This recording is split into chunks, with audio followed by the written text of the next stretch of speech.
Welcome, everyone, on behalf of the Austin Institute for the Study of Family and Culture, that I'm hereby representing to you. If you don't know me, I'm Dr. Mariana Orlandi. I'm the Executive Director of the Austin Institute. I've had the pleasure, the honor to work at the Austin Institute, for the Austin Institute, for the students, for the young professionals that come to the Institute for the past 4 years. Doesn't feel like working. Doesn't mean I didn't wake up at 4. I did. We do a lot of work. If you don't know us, I encourage you to stay after the talk tonight, to talk to us, to talk to our intern. We have a nice website. You can find a lot of information about all the things we do there. But maybe the most important thing I can say here is that we are a social science research institute. We're a small nonprofit. We live off of donations of people that believe in our work, that see the result of our work with students. For students, especially students at UT, we organize reading groups, conferences, seminars. We have a fellowship program. We also provide a space.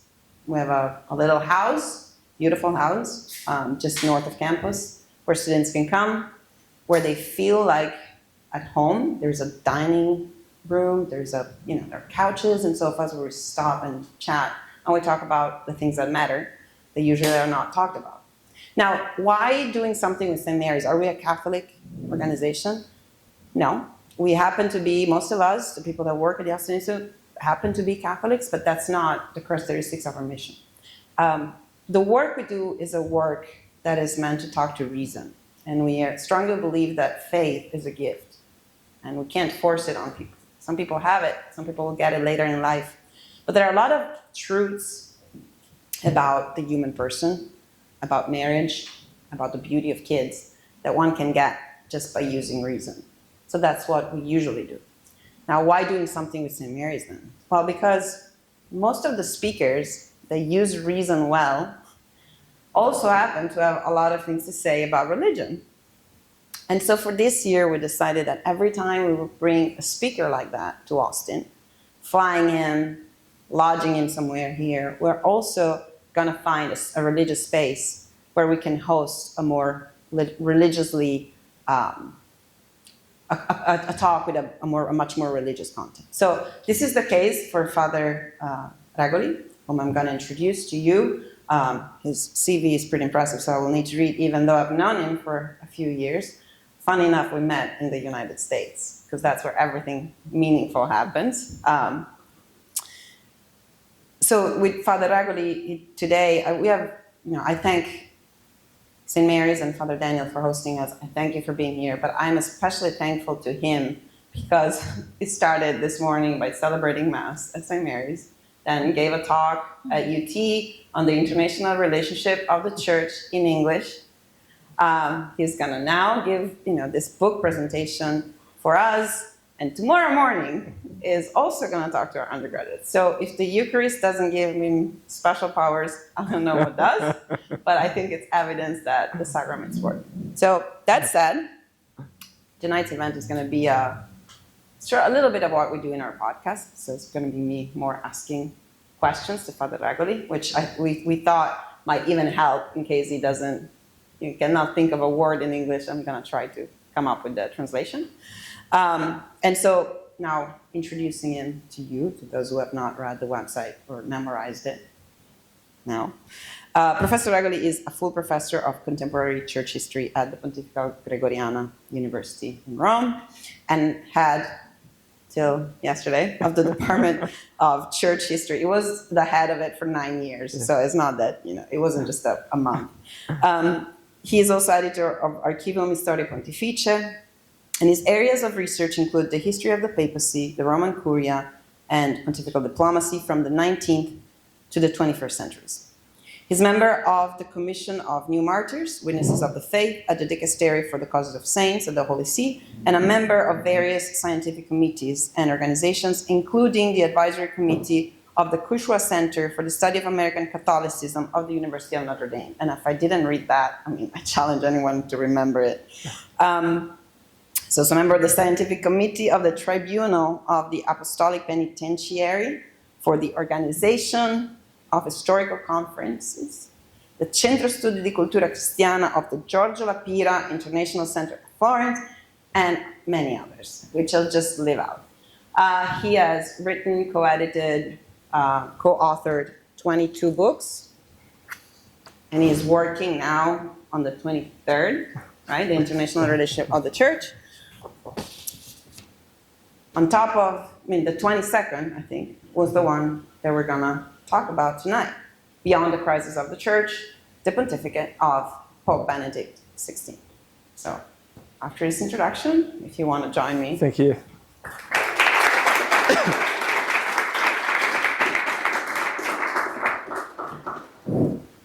All right, so welcome back to Austin. Thank you. Can you hear us do we need to pass the microphone? Because, okay, we do. Then I will try, it's gonna be a little less engaging, but I'll try to make a little longer question and we can have less of a conversation. Yeah. Next year we'll do better, I promise. Okay, so just as we do in our podcast, and as we do in our programs with students, at the Austin Institute we care about people. Mm-hmm. So I learned it also from my colleague, Dr. Ruiz. We tended to ask people, what's your story? And then, some people get, like, where do I start? But instead of starting from the book, I think that a question that I would have for you is how does a priest, but how did you start to become interested in a topic like church history? Mm-hmm. Thanks, Mariana. Thanks to Austin Institute, to St. Mary's Cathedral for this evening event talk. Thank you.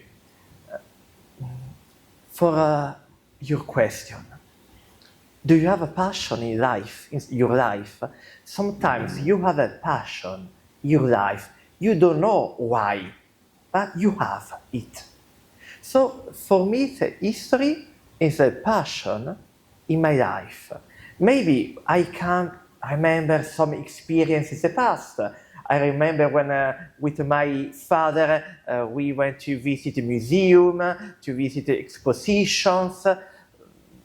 I remember this history book of my elementary school.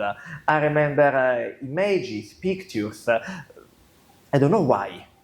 I don't remember the book of math. Okay, sorry for mathematician here present. So it's a passion. Maybe I have an idea. I love theology, I love philosophy, but history is more specific. You know the life of specific men and women in the history.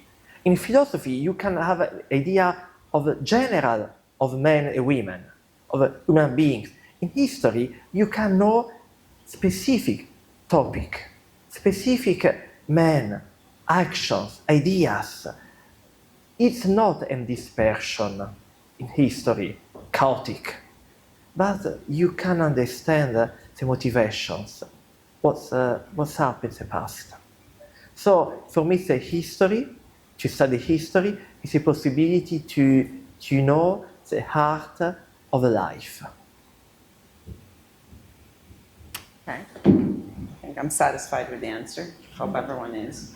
I would say, pushing back, studying history of the church, though, you're not exactly studying particular people. I mean, you did in this book, but we could argue that you're studying more complex phenomena than a particular life.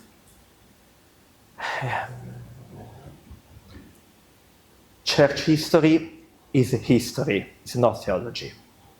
But to see the consequences of the faith of people in God. I can't talk about God as a historian. As priest, as a believer, I can talk about God. But as a historian, I talk just about human beings and the consequences of their faith, their creed, their opinions. So to study church history as priest is to know better my topic, is know better what is the motivation in history to change life. You know, in church history, you know good and bad situation. You know, it's life, it's normal. For me as historian is to understand what was the vision. For me it's important not to know dates, geography, but to interpret the motivations. What's happened? Why? What is the truth? What was the intentions and what was the goal? And in the end, what happened?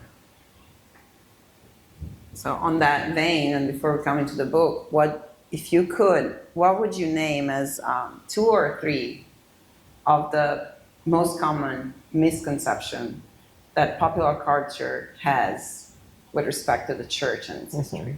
If you can name. First, money. There is an idea, it's bad, non-correct feeling between church and money, with some hypocrisy.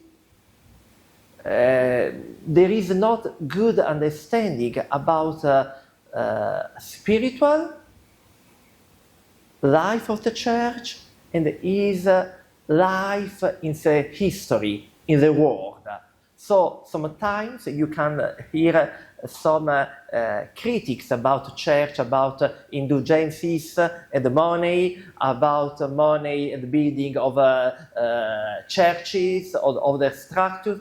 There is sometimes an expectation of a very spiritualization of the church, not be, in Italian we say incarnata, not incarnate of the church in the history, in the body, in the real body in the history.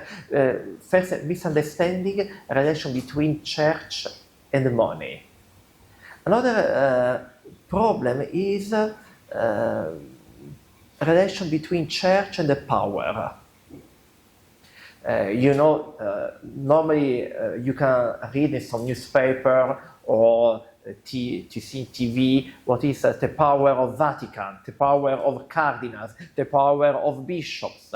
They understand the church as a subject of power.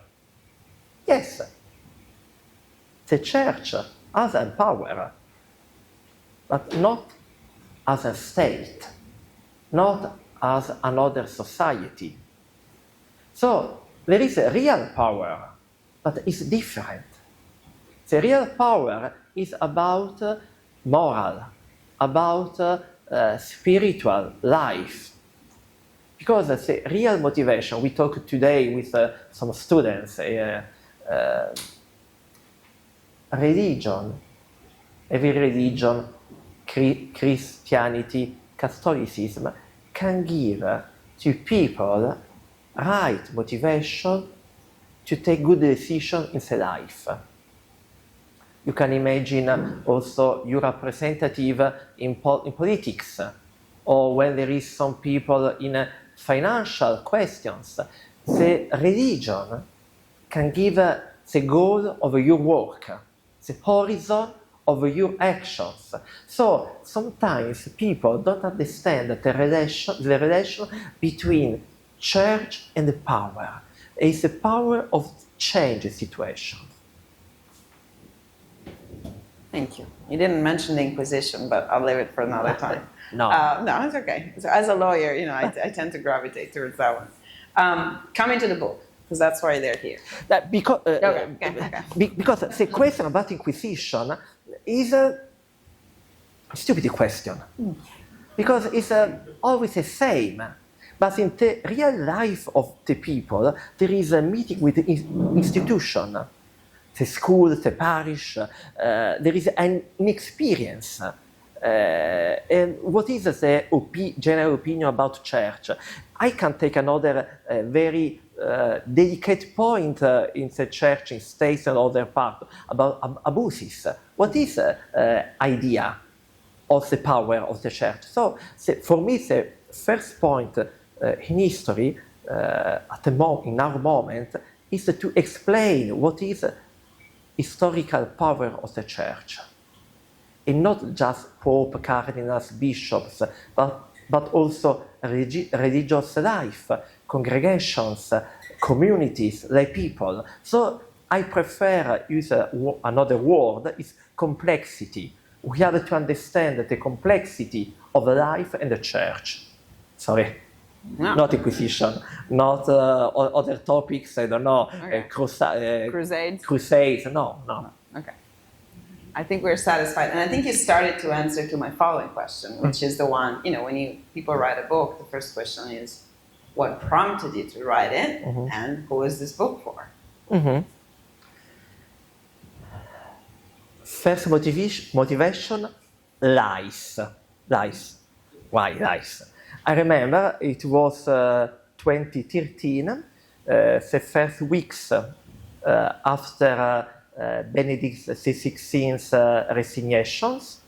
I was hearing radio programs, TV programs, newspaper to talk about him, the motivation of resignations, the motivation of his politics during pontificate.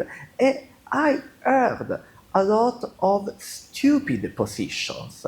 Not stupid, sorry, it's the second time I use this word, I know. My English is very poor, but it was very stupid, really. Because there was not real will to understand the pontificate. There was an approximation. There was a general idea, superficial. So I said to me, somebody must write a book about the Benedict pontificate. I said to myself, why not you? Because as historian, my topic is papacy. I teach also history of the papacy for the early Christianity to our days. I wrote books about Vatican diplomacy. I work a lot about the topic. I say, I want to start. Because you have to know, the first book or the first books about a topic give the direction of other books. Because you must have a confrontation with the people who write some things before you.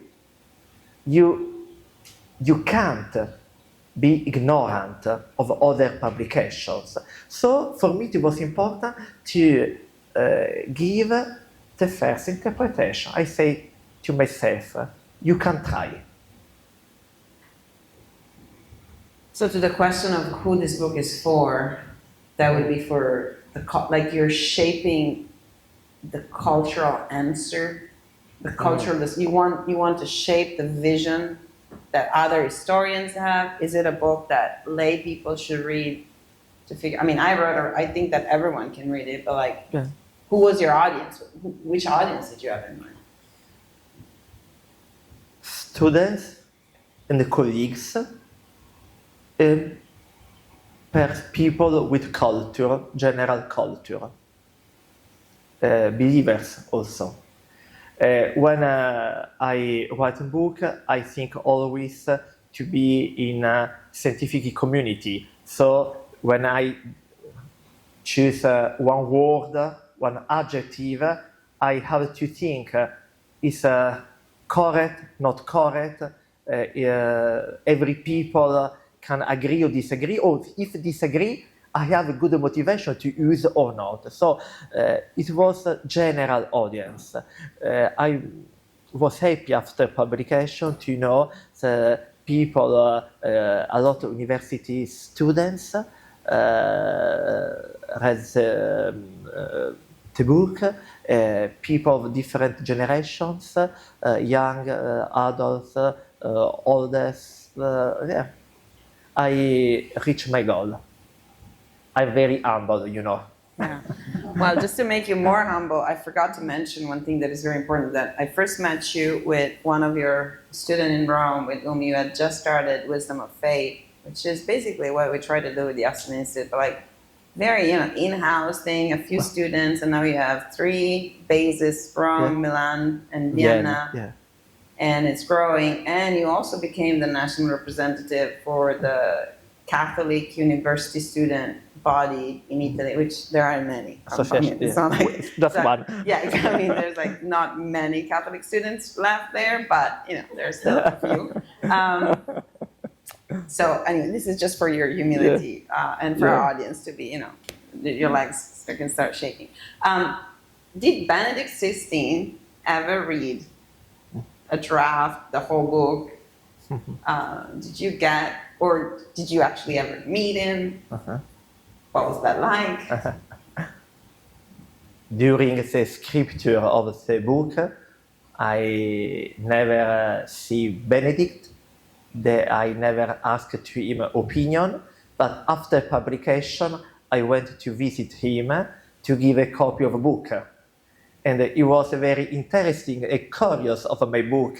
He opened the book, he started by summary. There was a commentary about my summary. So we started to talk about the chapters, paragraphs, general vision. It was a very good experience because the Benedict was interesting in me, in my book, to know. He was a very humble person, yeah. Okay, so you said that you want to start the book because you heard lies being said about him. I have to pretend I haven't read the book. I'm sorry, I'm trying. But what did the media got wrong, or still get wrong about Joseph Ratzinger, Pope Benedict XVI? Media didn't understand him. When he started as Pope in 2005, few seconds after election, you can see the website or newspaper, the titles generally were against him. Because there was the idea he's a policeman of the faith. We use an expression in Italy, carabiniere della fede. Carabinieri. They understand carabinieri. Carabinieri, you understand. It was a mistake. Because you can see in his pontificate, he was very creative. He founded the Anglo-Catholic Ordinariate. You have a very important diocese of Ordinariate in States with bishop is Monsignor Lopes, Steve Lopes. He was able also in his resignation with the creation of to be Pope Emeritus. It's the first in history. So he was really a free man, free in spirit. So there was a real incomprehension of his person. So the first step of media was against him. There was the idea of Cardinal Ratzinger as the head of a congregation for the doctrine of faith. There was a nickname, Cardinal Panzer Cardinal. Panzer is carro armato. Yeah. Panzer, you understand the Panzer? Okay, sorry. But it was very humble, Mitte, very quiet person. Yeah. No, not quiet. No, it's not quiet. We're quite, yeah, we're almost there. I will say, but the impression in the press, Meek. meek, okay, person. So, but he had clear ideas about theology. During the pontificate of St. John Paul II, he was the theological soul of the Pope John Paul. In the last book of John Paul, the Polish Pope used just one time the word friend, and just for Cardinal Ratzinger. They was very united in friendship, but in the friendship of truth. Sometimes they have also different vision. Maybe you can remember about interreligious dialogue in Assisi meetings. But Ratzinger was meek, but strong in the faith, in the direction of congregation. So we can remember some interventions about some theologians in the world, other topics. So now, if you had, I understand that it's maybe complicated to summarize into one, but if you could pick one of his greatest institutional achievement, so as a political, institutional, the way you want to call it, and probably his biggest misstep or failure or missed opportunity. I start from the second. He was able as a theologian, but not as a politician. The weak point of his pontificate was also the strong point. Good theologian. I think one day he can be a future doctor of the church for his theology. But he was trust in human beings. But when you are the chief of government, you can't always be trust in other people. You understand what I say, I think. He has a moral government to have trust in other people, but not all people can be trusted. For other point achievement, for me is his dialogue with other Christian confessions and other religious atheist people. I mentioned before the Anglo-Catholic Ordinariate.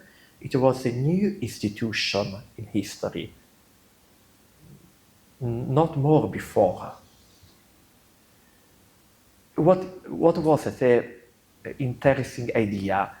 People who comes from Anglican Church comes with a group, they or priests or Anglican bishops. When come in Catholic Church, in this ordinariate, they can conserve the good tradition, spiritual, theological tradition of the past.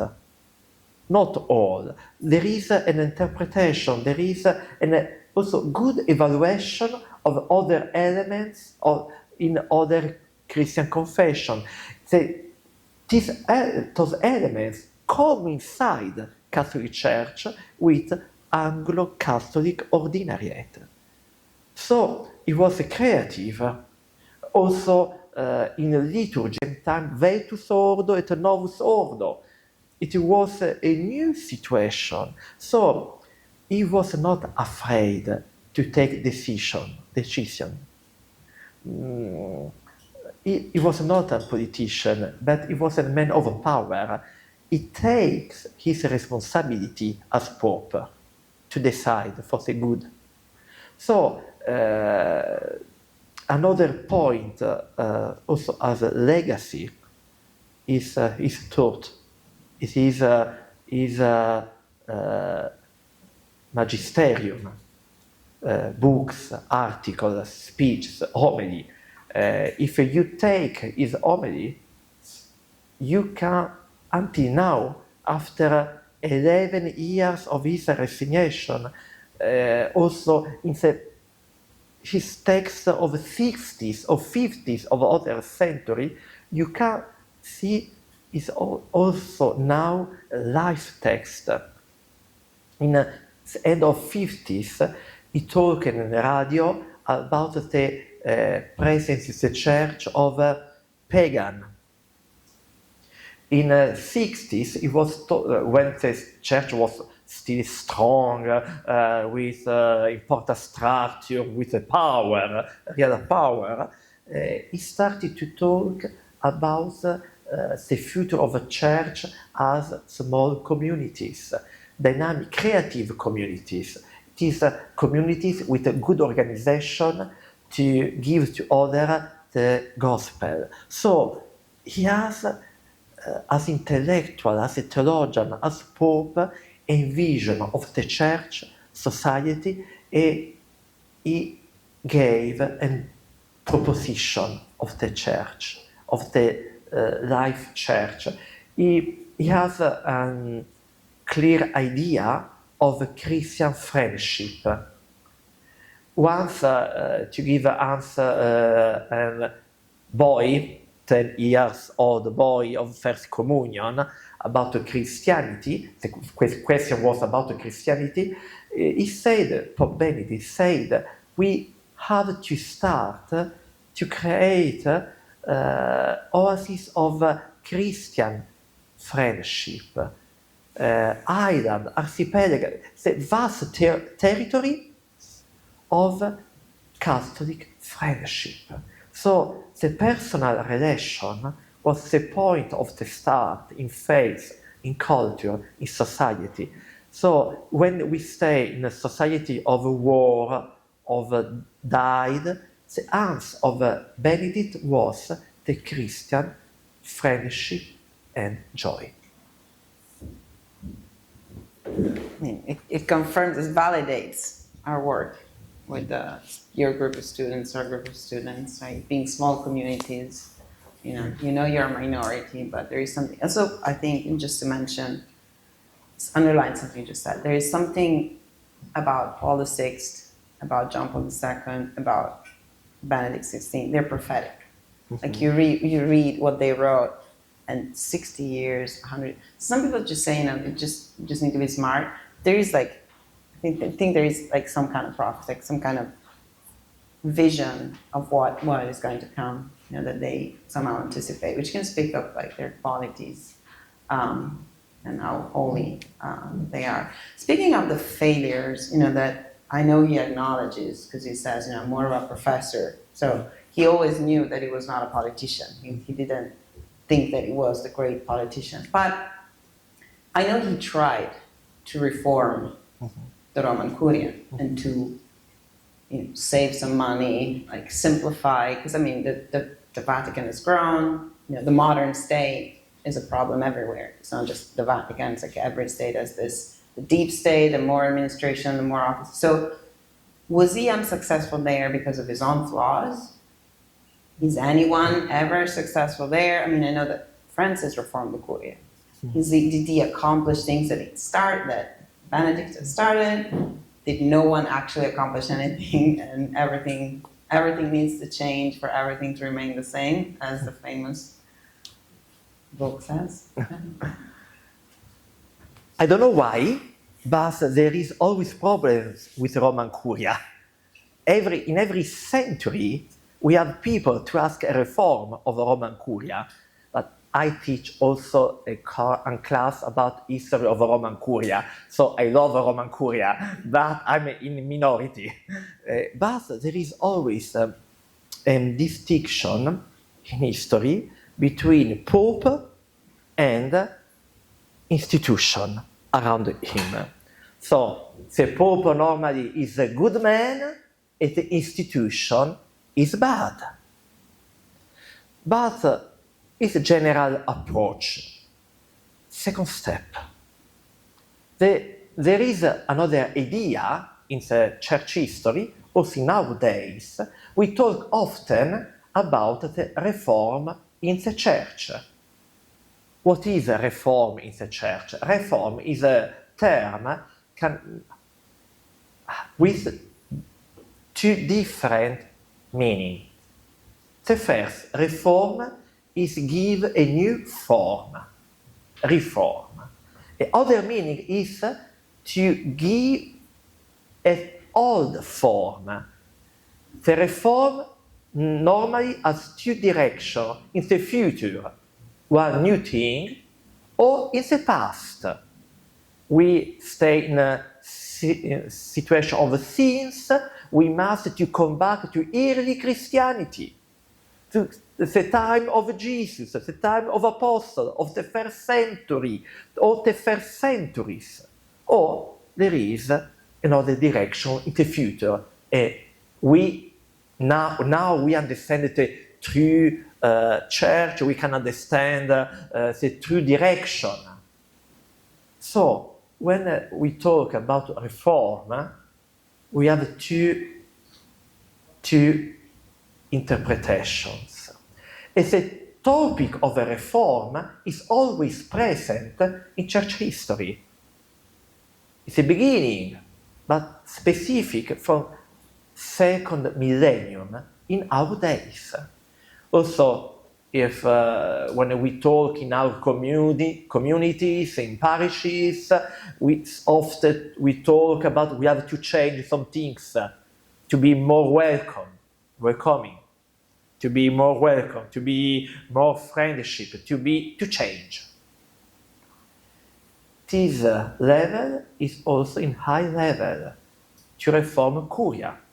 In a modern age, also until 21st century, the problem of Roman Curia is Italianity, Italian people. You can understand what I think. But normally, the people outside Rome, outside Italy, say the corruption of Roman Curia is for Italians. If you see some texts of reform in 20th century before Second Vatican Council, the problem was Italian people. Also, in the last conclave in 2013, if you take the newspaper of this year, in the weeks, the problems are Italians in Roman Curia. So we have, from the centuries, always the same topic, the same idea. But is real or not? Good question. We have to see case by case. There is an administration. Majority in the past was Italian administration. It's clear because the Pope is Bishop of Rome. He has his administration. Before was the court. Now it's just Roman Curia. We have to see. Sometimes there is some sector of the Catholic Church to be in opposition of a reform. During the pontificate of Benedict XVI, we have also Vatileaks. In America, you have WikiLeaks. In Vatican, Vatileaks. There was also an important Indictment? Commission. We have a commission of cardinals to investigate. To investigate? To investigate about dynamic inside Vatican. And Pope Benedict XVI received a relation, big relation, of 3 cardinals about the questions. He gave it to Pope Francis during their first meeting in Castel Gandolfo. Pope Francis talked after about the gay lobby. In America, you say the Wandering Mafia. If I in newspaper, if I understand, I don't know it's correct. Sorry, I'm foreigner. So there was some part of people, of group, with their program, with different for the Pope. But always the centuries is normal. There is always people for or people against. I talk a lot, sorry. No, you don't. I mean, I think that they love listening to you, as the silence says, unless they're all asleep, but it looks like they're all very awake. No, I was just mentioning to a friend coming in now that the former president of the Vatican Bank, your Gotti Tedeschi in that case, was interviewed on public Italian TV a couple of years back, and he gave a brilliant answer to a journalist that was telling, he's like, but why all this corruption in the church? Like, you shouldn't even, it's like, and he said, if you were the devil, where would you go? Near God or far? It's like, you're gonna go fight. So wherever there's a lot of good, there's gonna be a lot of bad, which also makes me say, you know, when you say the Curia, that are the problem, you know, is it the problem Italians? I feel like I need to defend them now. I feel much more Texan than Italian, but like, I need to defend my country. So, birth country. So the one thing that I would say is, if everyone is Italian, okay, you can blame everything on them, but you can also praise them for everything that is positive about the church. Mm-hmm. It's like, it wasn't only the problems that were coming out of them, but like if 80% of the Curia was Italian, or like, I mean, the numbers were very, very high. It's now decreasing, but also the European-centric nature of the Curia. In the past, we needed this composition because Curia was in Rome. We have other powers in Europe, France, Spain, German Emperor. So to have Italian administration was to be more independent from the stronger powers. Because you remember when in modern time, when Pope left Rome to go to France, Avignone, there was the strong influential power of the king of France. So to have in Italian administration in the modern time, also before, was an opportunity to have more independence from other powers. But at the same time, the Curia was always international. Because there was a relationship with the bishops everywhere, with all the Christianity, but also with not Christianity from Far East during the centuries. If you go in Rome in the archives of the Dicastery of Propaganda Fide, the Dicastery for the Evangelization, you can see the papers from Asia. We have a very important description about geography, culture, language. Also, scholars from Asia must come in Vatican to study their roots, because the missionaries take notes.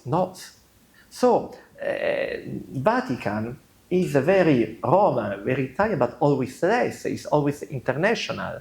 If you see the appointments of the Roman Curia, about the cardinals, about number 2 archbishops, under secretary of dicastery, we have people from several countries, also from states. Yeah. Word is changing. We're losing ground. Okay, Ratzinger resignation. In your book, you address the uniqueness of this move.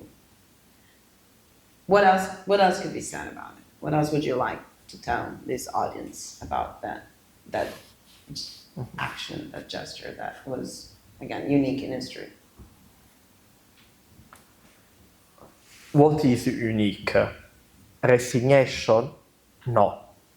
After resignation, yes. I explain myself. In the past, we have other pope to give resignations. In Middle Age, we have a pope, Benedict IX. He was pope for 3 times.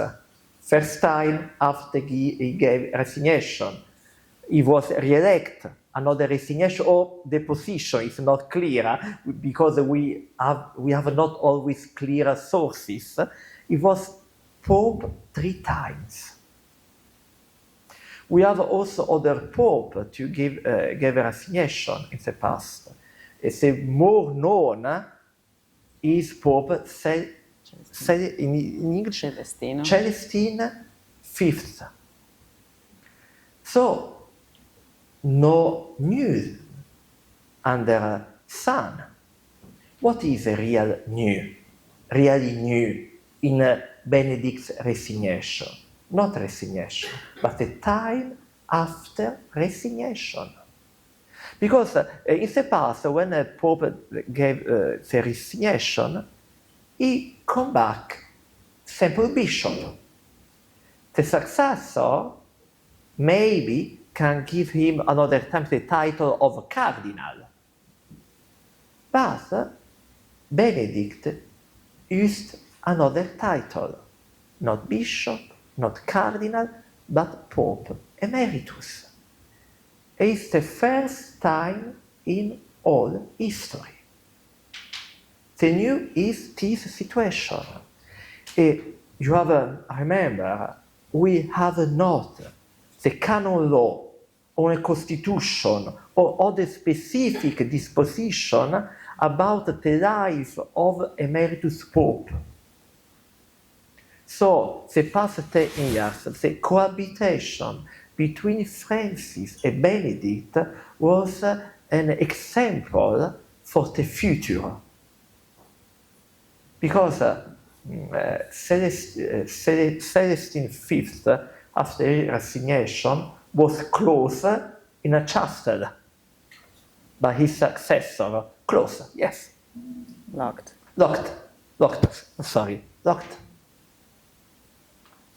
Benedict decided to stay in Vatican to be more protected. It was his personal decision. Also, Francis agreed with this decision. So, the past 10 years was an exemplary way for the future, maybe for the future constitution about Emeritus Pope, but really an example. And the Pope Francis, he decided don't write a constitution about the Emeritus Pope. Every Pope can change the decision of the past Pope. But canon lawyers asked to have a constitution about this point, because it's very delicate. Pope Benedict was very quiet in his place, in his monastery, not public life, not to be in world everywhere. But another Emeritus Pope, what will he be? What will he make? We don't know. So the cohabitation was very good. The new is this point, real point. And because it's important, because between Celestine V and Benedict, there was First Vatican Council.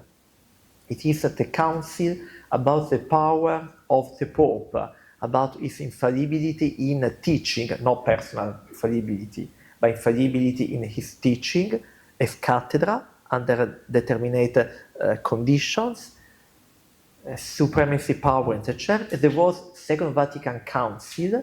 After the Second Vatican Council, we have emeritus bishops. It's a new situation. In the past, we have not emeritus bishop after 75 years old. So the resignation of Benedict with his typology to be emeritus pope is the fruit of First and Second Vatican Council. Thank you. I feel like I learned something, even though I had read your book, but it's a lot more clear now. We both know emeritus bishops, and I think at this point they're also trying to figure out what they have to do with their lives, because they don't have a diocese to run anymore, and they're also trying to understand now what. The retirement for a bishop is a weird. It's not easy. Yeah, it's a weird experience. So I want to have a few minutes for questions to be asked from the audience, but I wanted to close with a question that is no more related to the book, but is related to, so both of us have just been called by a colleague in Princeton the two most pro-American Europeans he's ever met. So I warn you that you shouldn't give a too pro-America answer here. But the question that I have for you is, you've been an observer of this country and of Catholicism in this country now, because you've come, we met at Notre Dame, you came to different conferences, we spent extensive period of times in the United States.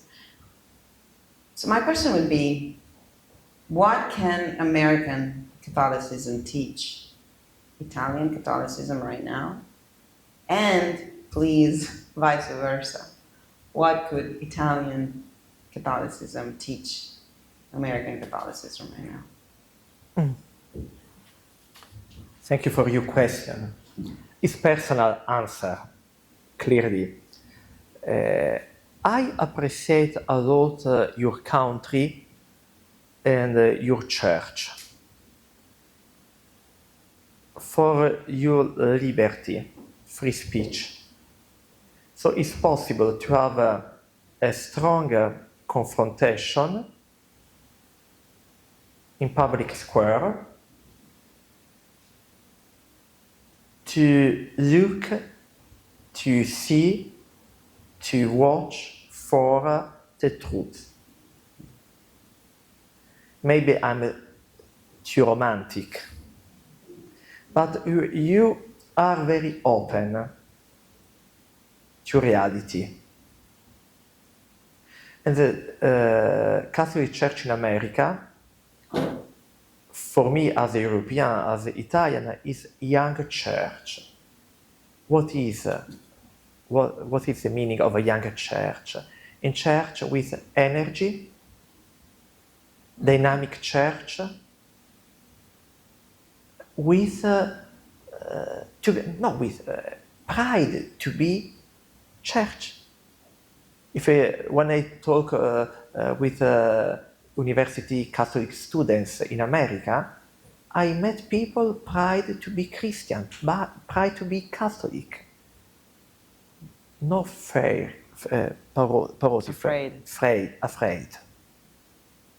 In Europe, often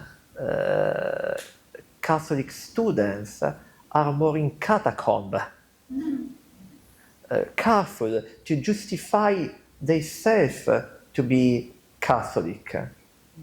You don't justify yourself, you live yourself.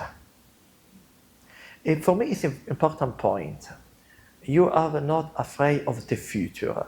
If you think about the future, you think normally with hope. I think you have responsibilities also for the other churches in the world. Also for Europe, church in Europe, church in Italy. Don't forget Europe, please. What Italy or Europe can give you? Can give you a tradition of ideas, a theological tradition. Now Thomas Aquinas is more studied in States than in Europe, continental Europe. There is a legacy.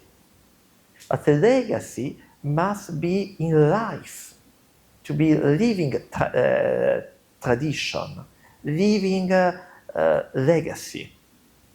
If not, it's a museum, it's archaeology. I love museum, I love archaeology, sure.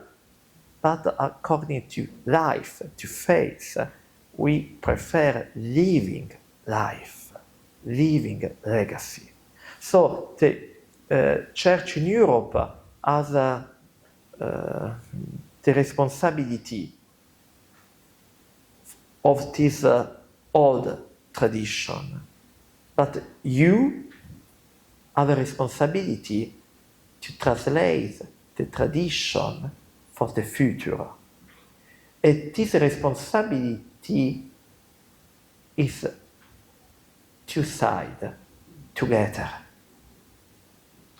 The problem sometimes the church is to be alone.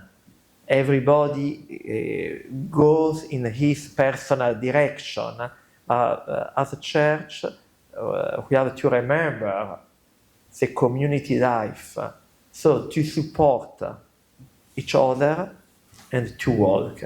Yes, I talk as a priest, not as a historian. Sorry, but Where's in this Samuel? context, St. Mary Cathedral, I can. Thank you. For me, there is this mutual responsibility. It is a question of money. Rich church, American church, more than Latin, American Latin or other European countries. It isn't a question. Your richness is about the future and the present of your Catholic faith. I can say that I completely agree. I'm still, I'm not 18, clearly, and I'm still the youngest when I go to Mass back in my region in Italy, so that's pretty sad. But if by hope one also means, young people, new generation, the answer must come from this continent. There is no way it's coming from the other one. Okay, so now I think we have 15 minutes, 20 minutes. Great. We have Ramon for the first question. I think, I need to pass you the mic, and then maybe it can't go very far, so maybe someone can come here.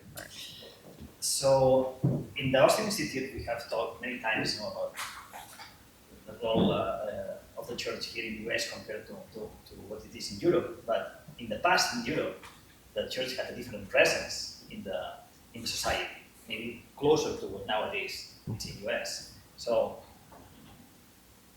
with different authors and the books that we read, we have talked about the future, how the church will be, and how it can have another good or glorious time.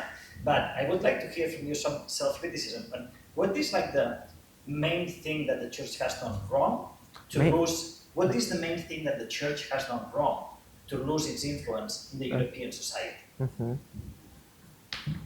Wow.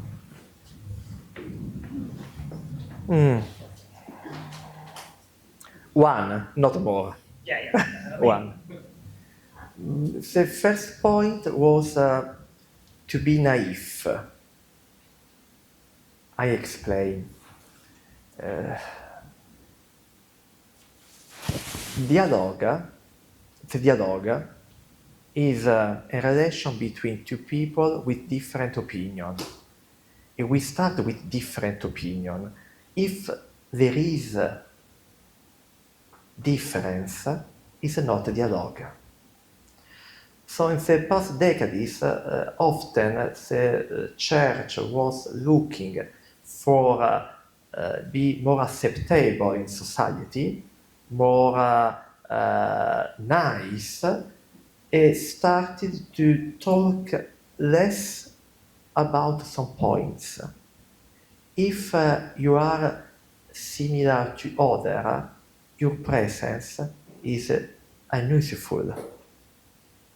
So the first point is, what is specific to be Catholic Church in society? Maybe you as a church, you are not loved, but you receive respect. If you take your position. The position is the integral announcement of the gospel with a translation in contemporary culture. The question is, how are we able to translate in contemporary culture the gospel of Jesus? sometimes in the past, also in the present, we can make a wrong position to be always soft, and we don't say any word of difference. Yes, we as a church, we must support the good, a goodness everywhere in society, in church, outside church, Christianity, outside Christianity, to support. But also we need to say our word. If we didn't say, if we don't say our word, the public debate is poor. In Europe, there was, for me, there was this weakness in the past, a lack of Catholic presence in public debate, cultural debate, because the position of the power are not interesting, because changing. The point is, what is the presence in culture? And in Europe, Catholicism now is always less present in the influential of public debate about what is good and what is bad. You can think about ethical issues, bioethical issues. Yes.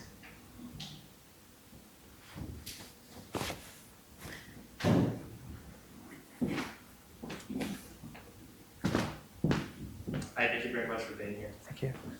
What can non-Catholics, whether they be secular-minded people or Protestants, learn from Joseph Ratzinger's papacy? From Francis Papacy? For Ratzinger. Ratzinger. A lot of people, not Catholic people, was involved with him about his cultural approach. I met people from other cultures, philosophers, thinkers, liberals, Marxists. They involve with him when they stay in front of human problems. Example, relation between technology and human beings, technology and human life. Also, non-believers understood the critical situation of the society. And they started confrontation with him. An important point of the pontificate, thanks for your question, was to be open to other people. Normally we say brigadiere of the carabiniere of the faith, but really intellectual professor, academicians met with him and changed also life, personal life. So it was possible to talk about the central point of the life, the public life of the society. Yeah.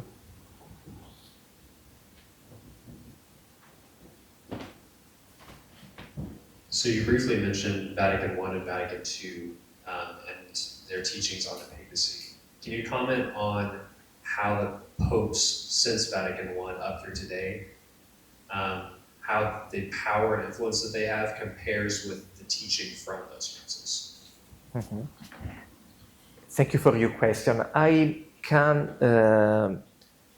prefer a distinction about power and about teaching, because in First Vatican Council, the bishop decided 2 points about the Pope. One is about his infallibility of his teaching about some condition, under some conditions.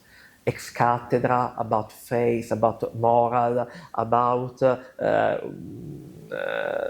with the will to live and teaching. But after one century and a half, we are not sure when Pope uses this power. Some people say Pius XII for the Assumption, but there was a consultation of all the bishops in the world. So it was not a personal, it was not infallibility of Pope teaching, but infallibility of the Church, with the corps of bishops. The other point, First Vatican Council, was about the supremacy power, jurisdictional power of the Pope.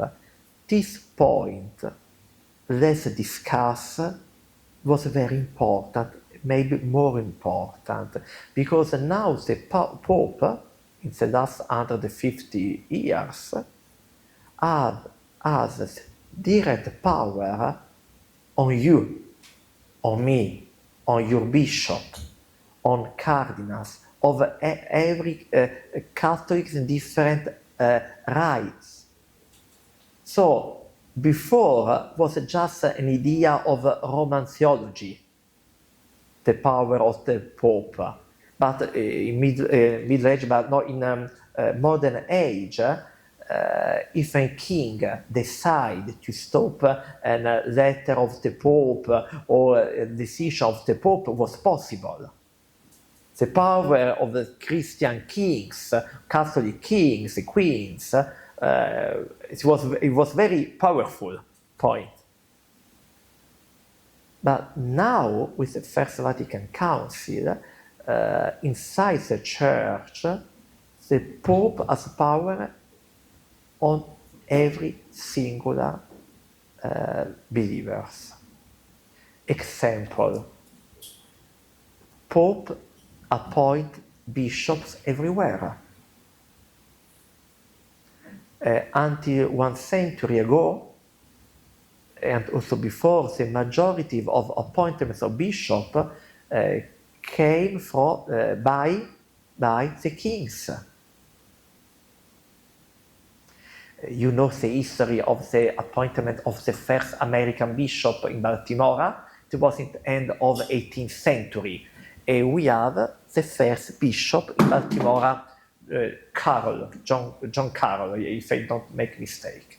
And Pope Pius VI, at the time, had to appoint a bishop. What does Pope?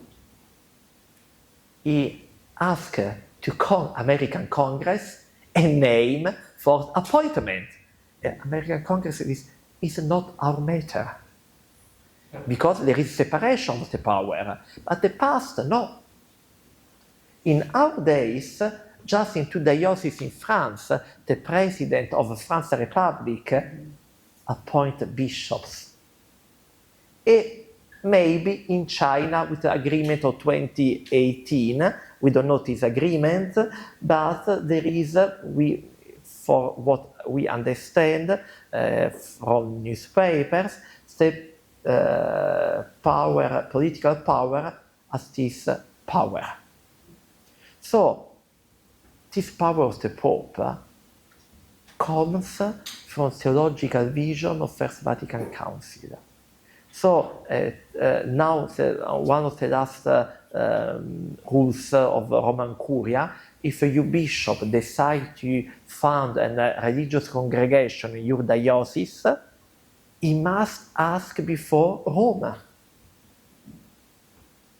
Until 5 years ago, it was impossible. It was free to found. Now, he must receive the agreement, the permission of Rome. So, it's real power.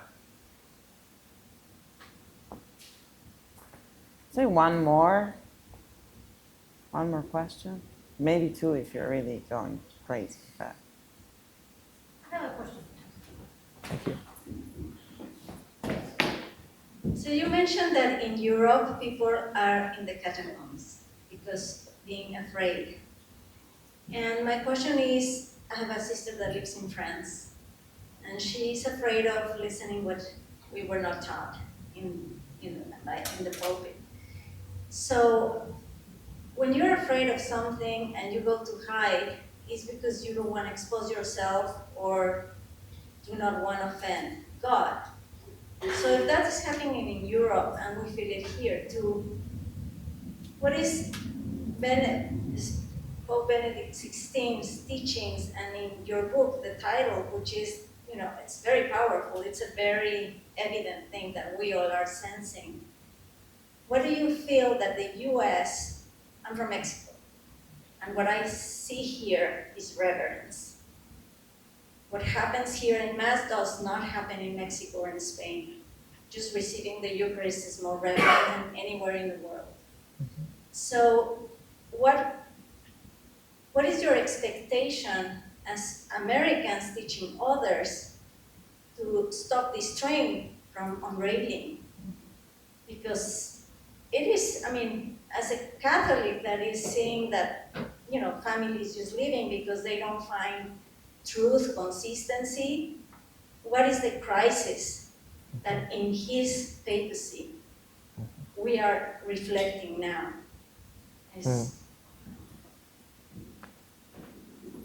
Thank you for your question. I need another book to write about it. Yeah. The title in English is plural, crisis.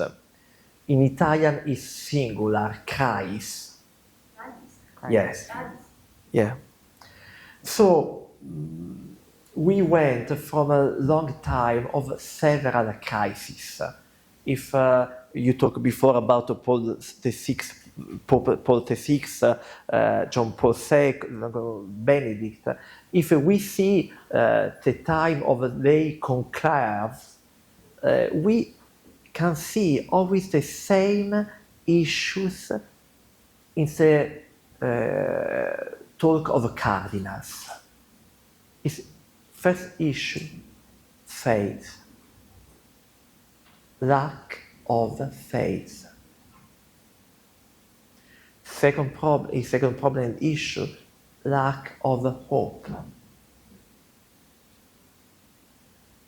If you see in Europe, especially in my country,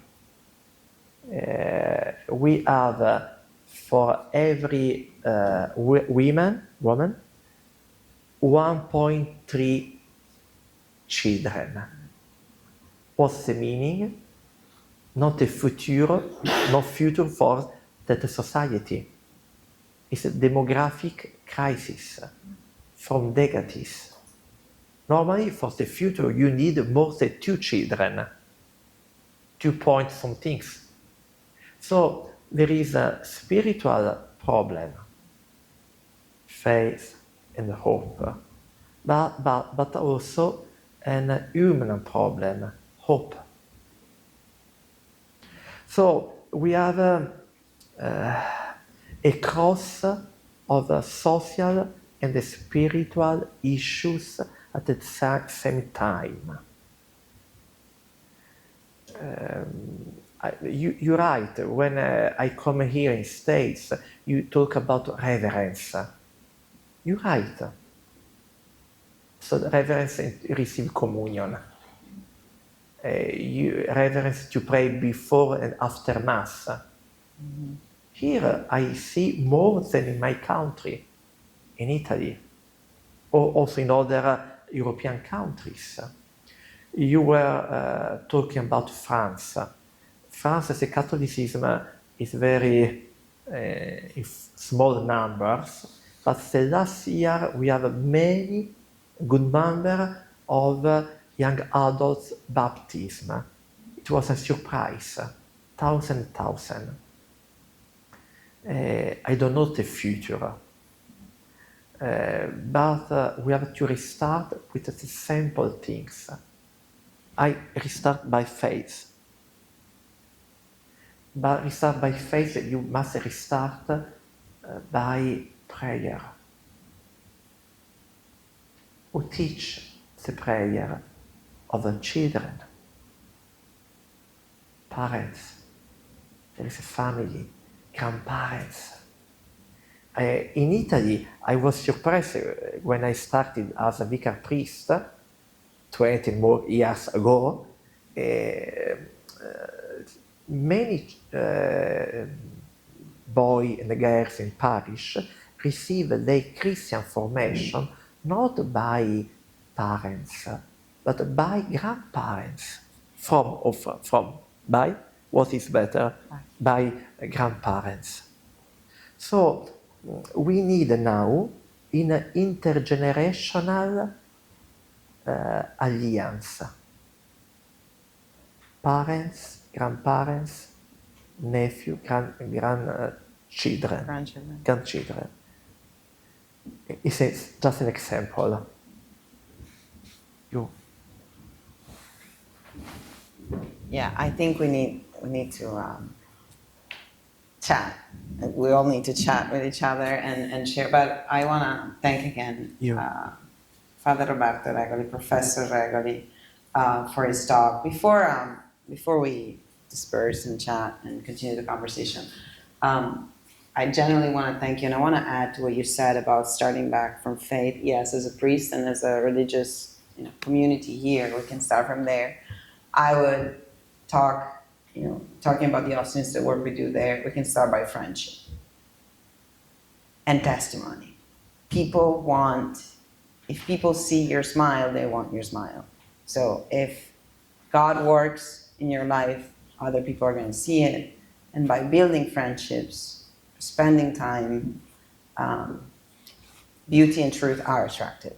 They have a power in themselves, which doesn't require a lot of work on our end. So I think in that sense, it's right that the word should not be proselytism, but testimony. Mm-hmm.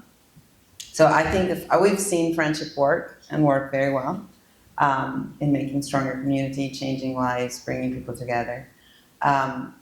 If you also liked what happened tonight, there's going to be a similar talk with Professor Igneros, who's the president of the Austin Institute, and a sociologist, Professor at UT, and another sociologist, very famous, Professor Brad Wilcox, who just published a book, the title is Get Married, with all the social science about why getting married and having children is good for you, is good for your health, is good for your economy, is good for your career. So the two of them are going to have a conversation. Again, same format. Brad Wilcox is going to talk at UT, but then in the evening is going to talk at the parish of St. John Newman, which might be the parish for some of you, might be closer to home, I don't know, but I mean, it's a nice church. So that's going to be at the end of September, and the talk, you can already register online. Also, the average age here tells me you're not undergraduate students, so I'm not going to invite you to tomorrow's talk. I already did that with the undergraduates that we met today. But for all the professionals, all ages, not young professional, retired, fine. We have 2 reading groups this year, open to all professionals that meet once a month, fiction and nonfiction. For the nonfiction, we have RJ's now book, Lost in the Chaos. And for the fiction, we picked, before Bishop Barron said anything about it, we picked one of the best Catholic novels of the 20th century. That's how we defined it, Brightside Revisited. So if you want to join us, we would love to have you at our home in Stumberg Hall. Again, everything is on the website. We're here. We're daily parishioners here at St. Mary's. So if you really want to find us, just come to Mass. You'll find us here too. And thank you again. Thank you all for being here with us.